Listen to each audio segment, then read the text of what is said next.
Hey everybody, it's Miss Brittany. I'm going to be reading you a book today. I hope you guys are doing well and you guys are having a lot of fun and playing and learning.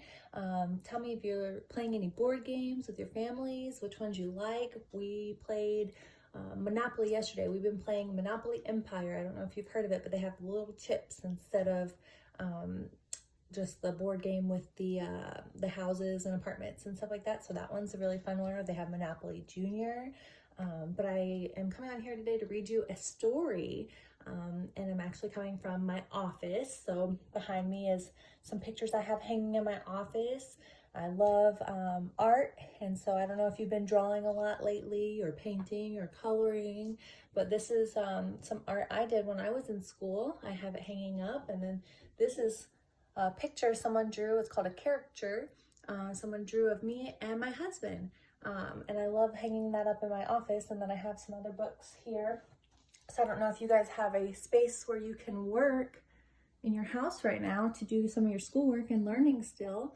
But it's always nice to have a special place to do your work and focus on it. So even if you don't have a desk, you could still make your place special and have all your pens and pencils out and crayons and markers and paper and all your supplies together in one spot so that you can go and create, draw, whatever you want to do. So I'm going to get started on the book. Today I'm going to read How Full Is Your Bucket for kids. So this book is written by Tom Rath and Mary Reckmeyer, and it's illustrated by Maury Manning. All right, let's see here. I wonder what it's going to be about. Something about buckets, clearly, right? All right, let's see here. I can read this on the video and show you at the same time. There we go. Felix was putting one of the last blocks on his tower when his little sister came in. "I want to build with you," she said.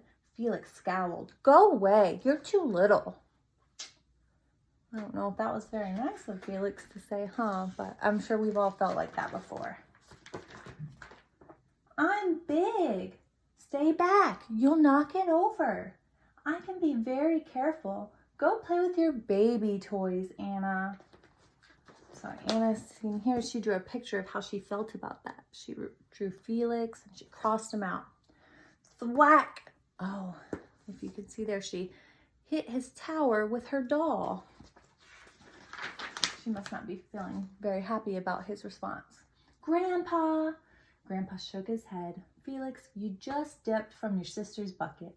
Like everyone else, Anna has an invisible bucket. When it's empty, she feels bad, but when it's full, she feels great. Didn't you ever notice your own bucket?" Invisible bucket? Sometimes. Felix couldn't quite tell when his grandfather was joking. But the next morning when Felix woke up, there it was, a small gray bucket floating above his head. And does that bucket look all the way full? Does it look empty? Does it look halfway full? Looks like the water's right here.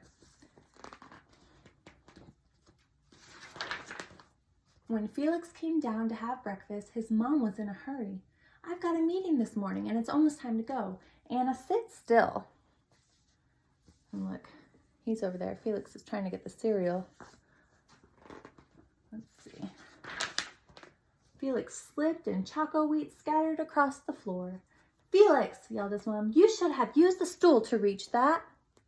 Uh-oh. Felix could feel his bucket tip and big invisible drips spilled out. Drip, drip. "Ha ha," Anna laughed as she crunched the cereal with her shoe. Drip. "Get the broom and clean that up before you miss the bus," scolded Mom. With the school bus honking, Felix quickly swept up the choco wheats and grabbed the last blueberry muffin. But before he could even take one bite, Buster jumped up and grabbed the muffin from his hand. Drip. "Hey, look at Felix's new backpack. My baby brother has one just like it." Drip. "Psst, Felix, psst." Drip. So all these things he's dripping out, that means he's sad about them. Because see his face? He's sad, so his bucket's emptying. So he must feel happy when it's full and maybe more sad when his bucket empties out. "Watch out, shrimp." That kid shoved him. Drip. It was still morning and Felix's bucket was almost empty. So look how different it was from in the morning. As he watched his classmates walk into the room, he secretly hoped they would trip and fall. That's what it feels like when you have an empty bucket. So sometimes when you start feeling like you want to be mean to other people, maybe it's because you need to take some time to make yourself feel better so you don't take it out on other people and make their bucket empty too. Felix slumped into his seat and waited for something else bad to happen. Mrs. Bumblenickel walked slowly up to his desk and handed him a paper. He could hardly bear to look. Felix, you wrote a wonderful story. Would you please share it with the class? Felix grinned and felt a big drop land in his bucket. Drop! So she said something nice to him, and that made him happy. And he got a good grade. That also made him happy. Drop, plop, plink, drop. He's getting all these drops because he's reading his story to the class. The Giganosaurus Who Wanted a Pet by me, Felix. The class grew quiet. They laughed at all the right places and oohed over the scary parts. When Felix finally read, "The end," everyone clapped, even Emily, who sat next to him and didn't usually like dinosaurs. Felix felt a whole shower of drops land in his bucket. Maybe the day wouldn't be so bad after all. By afternoon, Felix's bucket was nearly full. Look at that. And everybody else is having buckets too. So here's Felix's almost full. This teacher dropped their papers and it's pretty low here. This person sitting by themselves and their bucket's low. These people, their bucket's pretty high. So all different kind of people, and we have no idea where everybody's bucket's at. So it's nice to treat them kindly, huh? At recess, when we looked around, Felix suddenly realized that his grandpa was right. Everyone else had a bucket too.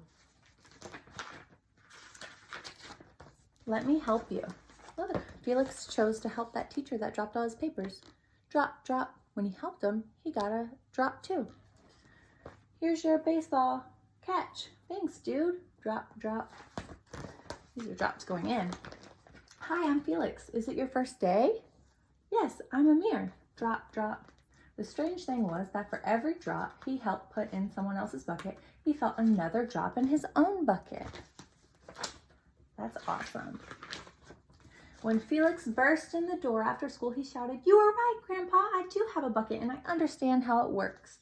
Then he saw Anna's torn doll. "Bad dog," he almost scolded. But then he thought, dogs might have invisible buckets too. "Your doll will be okay," Anna said, Felix. "Mom will fix her." Wah! Anna's pretty sad. "Until then, do you want to help me build the tallest building in the world with my blocks?" He couldn't fix the doll, but he could include her and play with her. And so they did. And look, they both got drops. Well, that is the end of that story. If you listened to all this, tell me what you thought about it. I would love to hear what you learned.